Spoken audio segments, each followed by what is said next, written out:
Welcome, friends, to the Soul Talk podcast, a show where we explore and uncover the path to the heart, amplifying your conscience. Join me as we meet incredible souls who are in this journey and learn from their experience and different methods that will make you vibrate your heart. Let's get into it.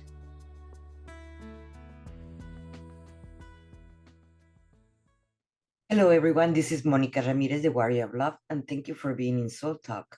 And not only in Soul Talk, today we are in Porapalooza, and we have an amazing person that is so necessary right now in these times, and more when the pressure of the world where it's going, people get into more addictions. And Adrianne, Tichy, It's sticky, like sticky. okay, it is a recovery advocate. She works with families impacted by the addiction and working together, correct? As they heal together. Yes, we're a family first operation. This is so important because right now where the pressure with economy and so forth, the people get more into addictions. Yeah, it's actually in the last 5 years, we have seen addiction, overdose, suicide, all of these things, domestic violence increased by about 40%. So people that you used to think of as being addicted, the hobo in the street or the bum on the corner, that's not who we're dealing with now. Yes. We're dealing with everyday people that are getting addicted to not just substances anymore, but behaviors. Yes. They can't get off of video games. They can't get off of their phone. They eat too much. They gamble too much. They drink too much. It's all about trying to escape, right? Yes, I have seen it with many friends that I did not even know that they were into addictions of gambling. Yeah. Online. And I was like, really, you were into that? It's like, yes, I just came out from that because they don't speak. They don't say, I have a problem. That's right. And so this is becoming more a norm. Yeah, it is. It is. We are full with a waiting list almost all the time. We deal with I mean the hardest of the hard cases. The other people won't take them. People with dual diagnosis, so they have addictions, but they also have mental health issues now that they're trying to help their mental health reactions by drinking or taking drugs. And most of the families, they don't realize they're having a problem in one of the members. No, they don't realize it's very much can come up on somebody quick. And when addiction comes knocking at your door, we all have heard the stories on the news now, right? About the fentanyl and it's coming across the border, how dangerous it is, but they don't tell you what to do. Yes. They just tell you about the problem. We help with the solution. And more with the families, we tend to shun out the alcoholic or the drug addict because yes, the gambler is going to hide it more. Themselves. They don't realize they have a problem until it's already too late. Right. The one that is an addiction from alcohol or drugs, it is annoying or is noisy, whatever. Those are easy to spot. Right. It's the more subtle ones that are now the problem, the ones that come from out of nowhere. And you like you said, you don't see that there's a problem until it's too late. And now it's a crisis for your family. Yes. And most people don't know how to deal with the crises in their family. That is so true. That is so true. And how as family you can support someone that it is harming your family and yourself because only of the addictions. How do you can support in a way because many of them they are not going to admit they need help. Yeah. I know one of the 12 steps, the first step is admitting you have a problem. Admitting you have a problem. And we also like to say the ABCs of recovery. It doesn't matter if it's addiction. That's my husband's case. We met in church. I have a physical illness that I'm disabled. I have an invisible disability. I have a chronic illness called pancreatitis that I got from a divided pancreas at birth and a co-ed softball fall at 23. Those just created a perfect storm. And I ended up with 5 life-saving operations, 2 comas, paddled back to life, and I was in hospice at the end of 2008 for 3 months. So it's been a crazy medical journey, but I say all that to say I noticed somewhere along the way that it was the same. My husband was treating his progressive and fatal illness, if not arrested, in the same way I was treating my physical illness that was progressive and fatal if not arrested. You know, like I said, we accepted our situation and prioritized action. That's the A. We're B. We were brave enough to start over and over and over again until we got it right. And C, create a stellar support system, because when things happen that are difficult, your friends leave. Yeah. Or you have the wrong friends. Or you have the wrong friends, right? And you have to start over and over and over so many times. You know, you have to keep hope alive to keep starting over that many times. It's one of the things that I see with people that have the addictions of alcohol, or maybe even it might be even gambling or drugs. They tend to look for those kind of friends, and they don't want to. As a family, you can tell them, okay, do not bring your friends or stay away Yeah. from your friends, but Yeah. they're not gonna listen. They're not going to listen. So No, we've noticed that it's an inside job. Recovery is an inside job. Nobody, we like to say that we're in the make it available business. We can show you all of the tools, the resources, the coping mechanisms, but we can't stay with you 24/7 and make you go right instead of left. We can only give you the road signs. yes.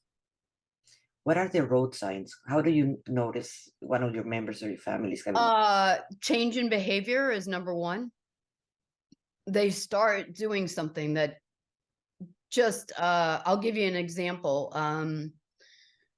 We have somebody that does our website and our books, QuickBooks for us. And something was different a week ago when he sent an invoice for some work that he had done on the website. That was always included in what we pay him monthly. But he sent us an invoice for it. And 2 weeks later, we found out he relapsed. So see, he was doing something that was out of character because he needed money.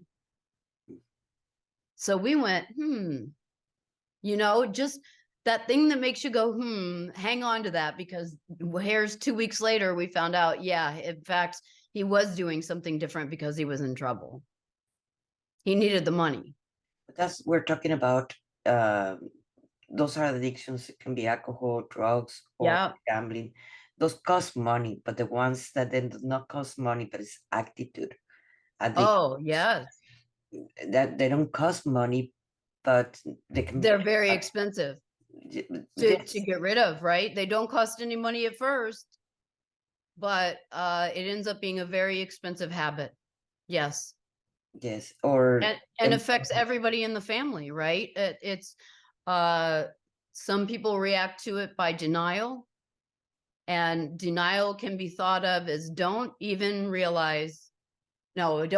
notice I'm lying.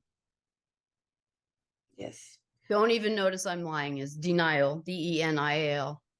And a lot of that happens with our clients is they started using or drinking pretty early, and it progressed into other things.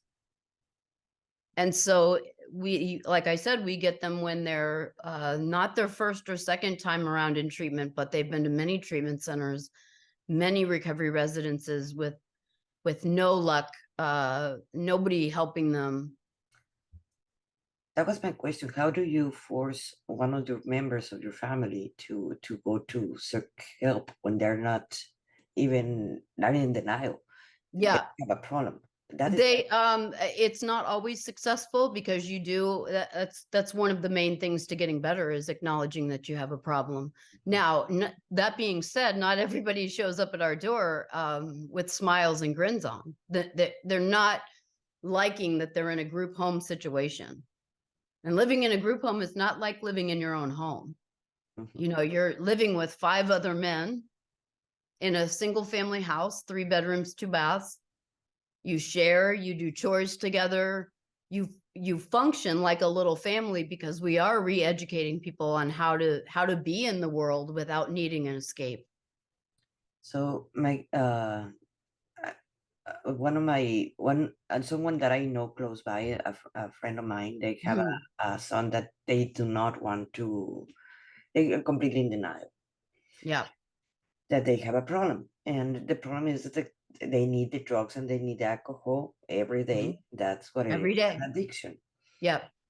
And when they came to me to ask me for help, is the other person is completely in denial they have a problem. So how you can force them or Yeah, convince you can't force them? anyone, right? And sometimes addiction does not look like a straight line. In fact, it rarely looks like a straight line.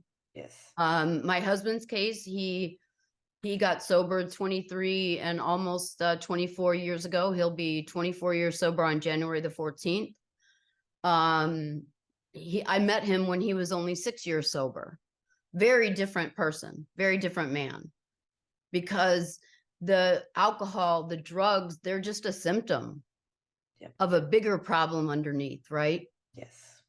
Yes. And if in their heart of hearts, the mothers particularly, even if they're in denial, part of them knows that their child is in trouble and is so scared that they're not going to come back.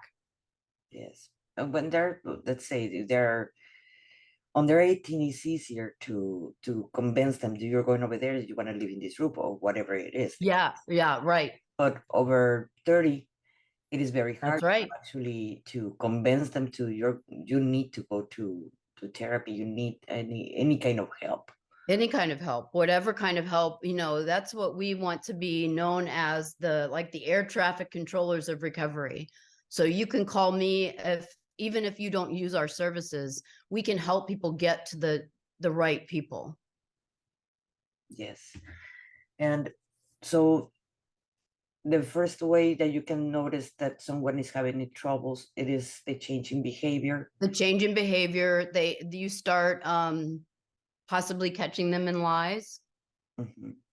or sneaky behavior. Hmm.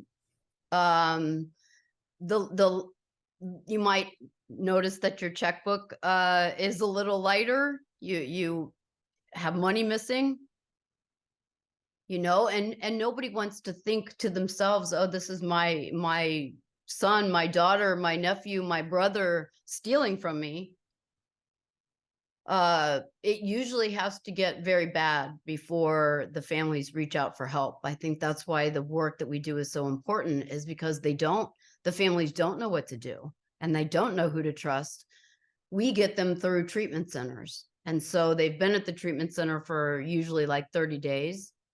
And then they're introduced to us, and we really help them from their old life to their new. Yes, So because we can help them spot those warning signs. We can help them then through early recovery to know what to say and what not to say, especially as family members are coming home for the holidays, where there will be alcohol around, right? mhm, And even without alcohol in a family, it doesn't take a lot to have a complicated family. that is true. And how the family can handle that when they are Yeah, at home. they Because need support. They need a support group for help, because it's not something you can just go to the nail salon and say to the person next to you, yeah, well, my son's smoking crack again and he's in his 4th treatment center. mhm, The person will look at you like, who is this crazy person next to me? or they judge you as a bad Or parent. they judge you, right? You spoke about that earlier, Yes. Exactly. and how how much strength it takes to come to a new place and learn the language. And like you said, you wrote your book in English. And our experience with people in recovery is they are missing some of that prefrontal cortex that has the executive center functions, like how to prioritize your own life, how to do a budget. We get them back into getting a job. and building a life that they can be happy and proud of, and really walk through that journey with them, because it doesn't take 28 days is not enough time for people to heal from addiction. It's usually years. Yes, I have seen that with many people comes out of rehab, Yep. and maybe sometimes in the same week they go back. In the same week they go back, and then Yes, they just it's like a merry-go-round that you get caught up in. You can see our oldest resident was actually 82. So he had been caught up in addiction until 82 years old and decided to go to treatment, and he was just the nicest man. But it goes to show you it's breaking all stereotypes now. yes, Doesn't look like it used to look. Looks like you and me. yes, yes. I mentioned at the beginning, I have friends that suddenly I realized that they had an addiction in gambling through the phone, and and they never were broke before, and then suddenly they're broke all the time, and like, All the time. why you're spending it? You're always at home. And that's when I would realize that they have a gambling problem in their phone. And it's like, oh my gosh, it's like, when this happened? And what I know many ways why people trigger themselves to go into Yeah. kind of these addictions. But Yeah. could you please mention why people tend to go to any kind of addiction? I think that mostly they lose hope. When you lose hope, I think it's easier to make these kind of decisions that are life changing. You become desperate for you really just want to feel better. Whether that's mentally or physically, anyone can fall into an addiction. You give a priest case of beer for 30 days. If I go on day 31, he's going to be flipping out, expecting, his body has all gotten used to the substance or the chemical. So yeah, I would say to any parents, it's an issue that needs to be taken very seriously now, because one pill can kill people. Yes, that is so true. And we need to get this message out to our young people. We're losing a lot of young people due to, they don't even know that they're taking something that is deadly. And the problem is many times is the same prescription medications that the doctors give you Absolutely. for Yeah. pain or for anxiety. Anxiety, depression. Yes. Many of those things actually have an addictive quality to them. You're Yes, absolutely right.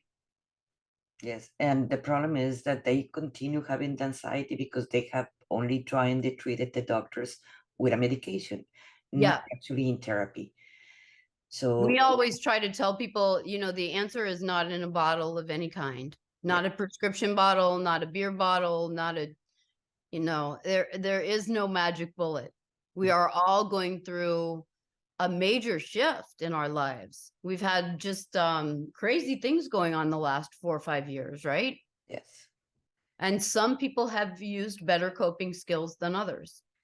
Like I noticed after the 2020, in the 2020 when we were in lockdown, Yep. I noticed that the majority of the teenagers went into a Yes. depression. And obviously, they start getting prescribed medications, and they thought the magical pill was going to make them happy again. Yep. To start, they're teenagers.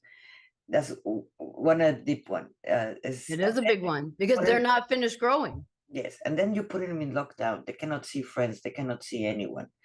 No hugs. Yes, that throws them more off.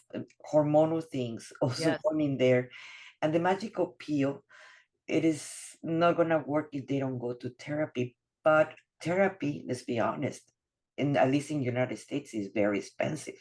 It Not is. everybody can afford it, and not everybody have insurance. And that's the same thing with addiction, is that only about it affects about 10% of the population, but only about 2 to 5% of those people ever get help because treatment is expensive. Yes, What about for the people who don't have insurance? They can't go. exactly. You can't afford it. So how we can help them? I imagine that you. you accept insurance, right? In your We don't. no? Insurance is for medical, Yes, right? So just like when you have an outpatient surgery, they don't pay for your rent. yes. We're housing. So insurance does not cover housing, it covers medical. So how they can pay for your service? The people that they It's self-pay. it's okay. Yeah. Hi everyone, this is Monica Ramirez, the Warrior of Love. And if you have been feeling stuck where you are right now, or if you have felt that you cannot connect with others in the same language or the same emotions that you're feeling, if you're a coach, a healer, energy worker in any of those branches, maybe this is for you. Because we have felt the disconnection for the rest of our family, friends, that we cannot connect to them. And we're so afraid to actually go deep dive when we're getting triggered by our own clients because we're seeing our mirror image with them. My name is Monica Ramirez, the Warrior of Love, and that's my spiritual name. And I take clients from feeling confused and feeling stuck to feeling free, to feeling that they feel empowered from themselves. I created a system path to the heart that goes in 3 levels. And the first level, it is healing the inner child, healing the parts of us that we've been so afraid or it's very painful to do it. I have done it myself, not only with me, and I have done it with many of my clients that I take them to this process. The second level, it is to go more into inner self, clearing the family lineage, to breaking the contracts and vows, learning deeper more about the laws of the universe. And the third level, it is learning how to channel, how to do waking up your and getting online your gifts, your unique gifts that the world so much needs right now. So if you wanted to know more about this, I am eager to show you and to teach you all what I know that I use every day in my life. So thank you for being here in this page. I really appreciate it. And this is Monica Ramirez, the Warrior of Love.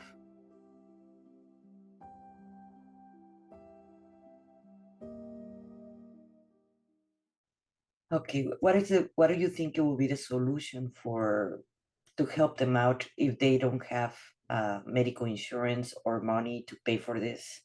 Well, in a town like ours, we actually have 20% of our population is in recovery. So we have a county facility in our town that is free of charge. So there's one facility in each county. There's one in Palm Beach County, one in Broward County, one in Miami-Dade, Where are you located? Florida. Oh, okay. Yeah. So we're an hour north of Miami in Florida and 30 minutes south of West Palm Beach. So we have an like I said, a nice community here that's 20% of the population is in recovery. We can help with job searches, with meetings, with sponsors. It's important to get them really deep diving into why did they make this choice to escape to begin with? Yes. Why? You know, what went wrong that you can't handle things and you have to escape? And let's be honest, something that I tell everybody, like have not met one human being in this planet that doesn't have a trauma. Right. And we Everybody, don't talk about that enough. yes, and they don't want to, the majority of the people, they don't want to go to a therapist, coach, or psychiatrist, whatever you want to, all, any of their branch, because they don't want to feel that they're crazy. But it is not about crazy, it is about No, trauma. And it's every about single trauma. human being has traumas. I think that's the most important thing out of anything that we've said here today is that everybody is suffering with trauma. Yes. And the one thing I wish people could take away is that we're all hurting. Don't lash out. You know, don't be quick to go backbiting and gossiping, you know. We don't ever know what's going on underneath someone's clothes. Yes. Yes, I lived for a while, a year in Los Angeles, California, and I noticed in that time in 2012 that there were 60,000 homeless Wow. in 2012. Right now, I Yeah. don't know how much is it. And I started observing it like, okay, what it is behind these people? Yes, Yeah. there may be addictions. Some of them are vets, Yep. some of them, they have mental problems, whatever it Yes. is. And that's how they ended homeless. And it's easy to say, oh no, don't help them out. Oh no, don't observe Right. and feel sorry for them. But in reality, there's something behind in a mental illness, because Yes. alcohol and drugs is a mental illness. Any addiction Yes, is a mental it's illness. in the DSM-5 as that's a diagnostic and statistical manual of mental illnesses. It's in there, addiction and alcoholism, because it is important that people know this is an illness. Yes, This is a sickness, and it's easy to judge somebody, but any of us could end up there. It's there, but for the grace of God go I. I do know that my husband and I think differently. You know, it's a lifelong effort, recovery. It's a lifelong effort. I met him when he was 6 years sober, and now he's almost 24 years sober, a completely different man. yes, I can see that. But it is something that I would like to mark to everybody. Like, yes, it's a mental illness Yes. that is someone it is struggling with in this moment, or one of their family members. It is struggling. That people tend to hide them. The people tend to hide the problem, and hiding the problem, it is not going to Yeah. fix the problem. It won't fix it. We always say secrets keep you sick. That's another good tip is educate yourself as much as you can about the recovery continuum, not just intervention, but rehab, treatment, then recovery residences or halfway houses, sober homes, and then continuing on with like you were talking about therapy, that as a longer term plan, Yes, and that is, and really addressing this from all angles. It's going to take all of us, a village, to raise a child. You know that old saying, it takes a village to raise a child. yes, and not only that, also depression can become an addiction Yes. because they're and getting and the y- and things you from can them. be addicted to your addicted child Yes, by, oh my gosh, where is he going, what is he doing, who are you going with, and then they just get overwhelmed and say forget it. yes. People So forget yeah, that this is addictions more are, prevalent than I think people realize. yes, because there are addictions to everything, every single attitude, everything Yeah. that is anything in But but a solution is there. That's the important thing to note, is that there is a solution, and you can be one of our thousands of success stories. We have people that are getting married now that met at our recovery residence center. We have babies, lodge babies now. We're doing Recovery Comes Home in Zoom, so we bring recovery into your home. We make it very personalized and discreet. and well, it is. How do the people that can get a hold on you? As I know, it's recovery. Come home. Yeah, recoverycomeshome.com.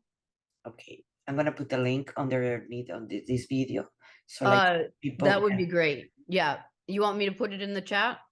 Yes, please. So like Okay. that, I can copy this, or then you want when we finish. And I will appreciate a lot that any resources that people can get a hold, because it might be them, it might be a family member, it might be someone that actually they know, or a friend. And sometimes we are not everybody's capable to actually to help, and we have to recognize that when Yeah, we cannot absolutely. help someone, don't judge them. Instead of sending somewhere that you can find, they can find that help. Yes, and just click on that link. That'll get you our email address and our telephone number. We are happy to help anyone at any time. Just get to the right place to get the help. Yes, Whether it's, whether they end up choosing us or not, we're always here to answer questions, to get people to the right resources, really to do what we can, because this is becoming an epidemic. Yes, it is. It is been for a while. Yes, it has been Because, for a while. Now they're just talking about it, yes, like many of the issues of the world, like finally we're starting to talk about it. Yes, But I the know, right? Finally. yes, but it's being a issue of the attitudes and things like that. Not necessarily has to be drug addiction or alcoholism. Oh no, Yeah. people are judgmental about all kinds of things. Yes, and that's why people do not want to talk. I have a problem. I have an issue. Yeah. Or I've been in antidepressants for 25 years. Or they think they're just going to wake up tomorrow, it'll be gone. Yes, I'll just go to sleep and tomorrow never comes. yes. Or anger is another one. It's And another anger is one. another one. Yes. Every single emotion or attitude that you're taking that it is not healthy, search for help.